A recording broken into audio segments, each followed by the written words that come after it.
आगरा में जल्द ही ग्रेटर आगरा बनने जा रहा है। आगरा के एक्सप्रेसवे के नजदीक ग्रेटर आगरा बसाया जा रहा है। इसके लिए जमीन भी देख ली गई है। इस पूरे मामले को लेकर बात करने के लिए हमारे साथ मौजूद हैं उत्तर प्रदेश लघु उद्योग निगम के उपाध्यक्ष राकेश गर्ग जी। राकेश जी, आगरा में ग्रेटर आगरा बनने जा रहा है, आप इसको किस रूप में देखते हैं?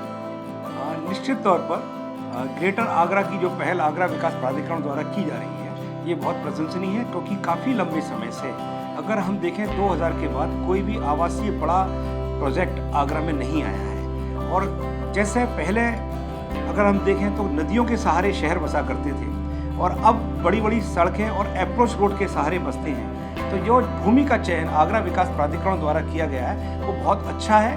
वह लखनऊ से होते हुए आगरा और आगरा से होते हुए नोएडा तक जो अपना एक्सप्रेसवे जाता है उसी के सहारे लगी हुई जगह है, जो रिंग रोड है उसके साथ है। निश्चित तौर पर आगरा के लोगों इससे काफ़ी लाभान्वित होंगे और वहाँ पर एक नए आगरा का ग्रेटर आगरा के रूप में एक बहुत अच्छा विकास भी होगा। आप सर लघु उद्योग की पैरवी करते हैं, लघु उद्योग निगम के अध्यक्ष भी हैं, तो उद्योग के रूप में देखें तो किस तरीके से मानते हैं? अभी कुछ दिन पूर्व मैं और VCADA श्री राजेंद्र जी साथ साथ वहाँ भ्रमण के लिए गए थे।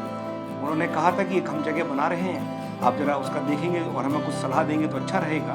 तो हम दोनों ने जब वहाँ भ्रमण कर रहे थे तो मैंने उनसे कहा, जब आप इतनी आवासीय कॉलोनी बना रहे हैं तो उसके साथ में एक इंडस्ट्रियल जोन भी बनाइए, क्योंकि आगरा में पिछले 40 साल से कोई भी एक औद्योगिक क्षेत्र विकसित नहीं हुआ है। जो थे वो पूरी तरह भर चुके हैं। अगर नए कोई भी उद्योग लगाना चाहते हैं तो उनके लिए अधिकृत और विकसित कोई औद्योगिक क्षेत्र नहीं है। तो उन्होंने ये बात मेरी मानी और उन्होंने कहा हम इसमें आगरा के इच्छा अनुसार लोगों की हम इसमें एक छोटा लघु उद्योगों के लिए 500 वर्ग मीटर से लेकर 10,000 वर्ग मीटर तक के प्लॉट्स इसमें औद्योगिक निकालेंगे, जिससे उद्योग का बढ़ावा भी होगा और एक तरफ उद्योग और रोड के दूसरी तरफ एक उनकी आवासीय कॉलोनी।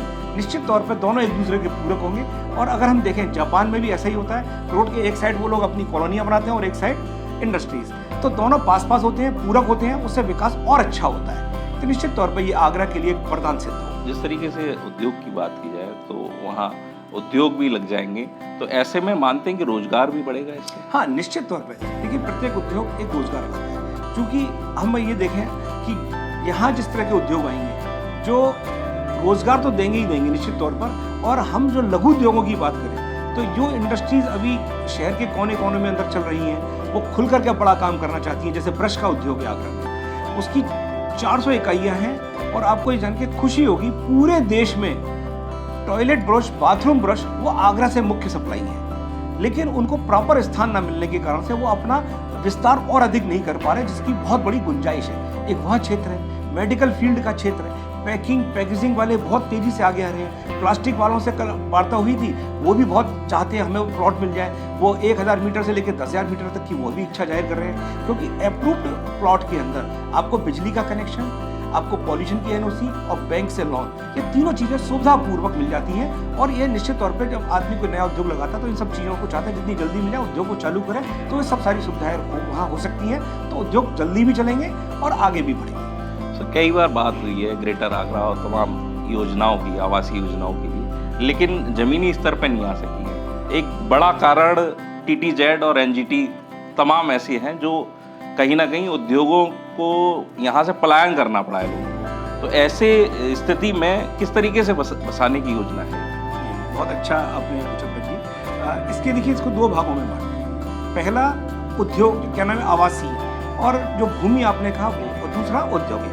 आवासीय के लिए ये प्रश्न मैंने भी सीधा उपाध्यक्ष VCADA साहब से किया था कि भाई आप पे भूमि, उन्होंने कहा नहीं हमारा अधिग्रहण हो चुका है, धारा 2, 4 और 6 सब हो चुकी है, कुछ कंपनसेशन देना उसकी प्रक्रिया उनकी जारी है। यानी कि भूमि उन्होंने अपनी चयनित ही नहीं करनी, उसकी व्यवस्था करनी है। दूसरा आता है उद्योग की दृष्टि से। ये बात ठीक है कि आगरा में TTZ की समस्याएं हैं, लेकिन हम ये आपको बताना चाहेंगे कि आगरा में वाइट कैटेगरी की लगभग 182 प्रकार के उद्योग लगाने की पूर्णतः छूट है। उसमें प्रदूषण की किसी भी NOC की आवश्यकता नहीं है। और इन व्हाइट के अलावा अगर आप ग्रीन के भी कुछ प्रोजेक्ट करना चाहते हैं तो पिछले माननीय सुप्रीम कोर्ट ने ये आदेश किया है कि आप नीरी और CEC इन दो से अनुमति लेकर के आप वह उद्योग लगा सकते हैं। यानी कि थोड़ी प्रक्रिया जरूर उसके अंदर उन्होंने दो, एक राइडर लगाए हैं, एक नीरी और एक सीसी, लेकिन ऐसा नहीं, लोग अनुमति ला रहे हैं और प्रोजेक्ट लगने जा रहे हैं धीरे धीरे। तो अब उद्योग लगाने में कोई दिक्कत नहीं है। हाँ, जो अधिक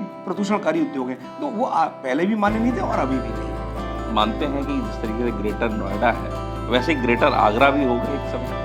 देखिए, बड़ा शब्द आपने मेरे दिल की बात कही। जिस समय पहली बार मुझे ये पता चला इसका नाम ग्रेटर आगरा होगा, तो पहला दिमाग में चित्र ग्रेटर नोएडा का ही आया और यही बात मैंने आगरा विकास प्राधिकरण के अधिकारियों से पूछी।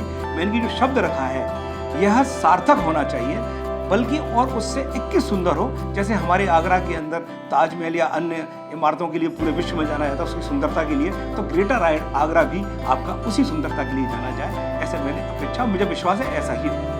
बात करने के लिए बहुत बहुत धन्यवाद। जिस तरीके से राकेश गर्ग जी ने बताया कि इसको सार्थक रूप मिले ग्रेटर आगरा को, जिस तरीके से ग्रेटर नोएडा बसाया गया उस तरीके से ग्रेटर आगरा भी बसाया जाए तो निश्चित तौर पे आगरा के लोगों को फायदा होगा ही, साथ ही साथ यहाँ के उद्योग भी बढ़ेगा। ब्रिजभूषण, आगरा पे।